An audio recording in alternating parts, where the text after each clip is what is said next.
While Commissioner of Corrections Terence James said social distancing is not practical in Her Majesty's prisons, important steps were taken to ensure the safety of inmates. He cited that the prison on Keon Street is now well over its assigned capacity. The structure was built in 1840 to house 60 inmates, but today 184 inmates are housed in the country's 2 prisons, with 162 inmates on St. Kitts and 22 on Nevis. Nevertheless, he said several measures were implemented early to protect the safety of inmates.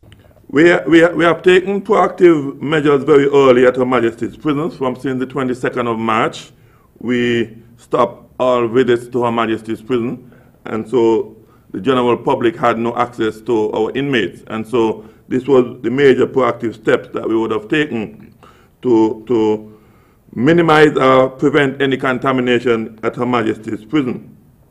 The inmates and the staff were also educated about the COVID-19 virus and how it can be transmitted, and so we had doctors came into the prison and had some sessions with both the inmate and the staff.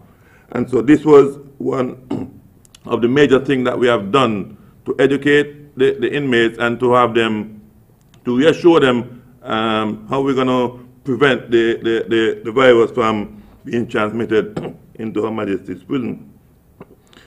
We also began putting protocols in place in that we had general cleaning in Her Majesty's prison. We would have sanitized the entire compound, and so the staff members, we thought that the staff members would have been the ones who would probably get the prison contaminated because they would be traveling, going in and out of the prison. And so we educated the staff that they have to continue to sanitize and do their little bit at home so that when they return to the prison, they do not contaminate the prison. So these were some of the proactive measures that we did put in place very early.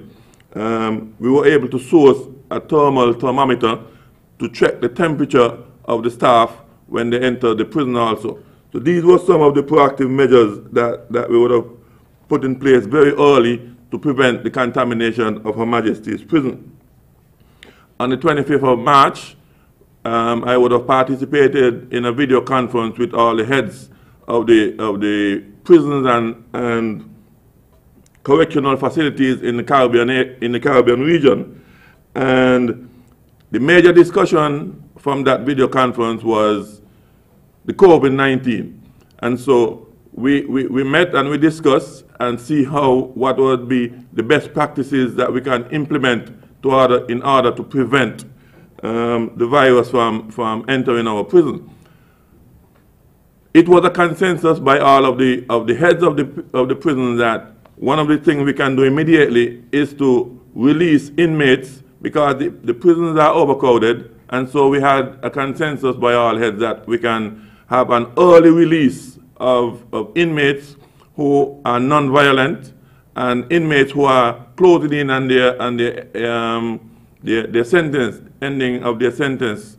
So we were able to do that. We have some countries like Trinidad, the Cayman Islands, Bermuda. They had already released inmates from their prisons. We would have formulated a list of inmates who were nearing their sentencing, and so these are persons that we could have, I had recommended to be released from Her Majesty's prison. So, but there's a process that we have to follow. There's not an automatic that they would have been released. There's a process that we would have to go through. Their name would have been recommended. They would have to be taken back to the court, and so there was a process that has to be followed for this to take place according to our laws in our federation. The Commissioner informed that none of the prisons in the English-speaking Caribbean has been infected by coronavirus COVID-19. Glenn Barth, SKN Newsline.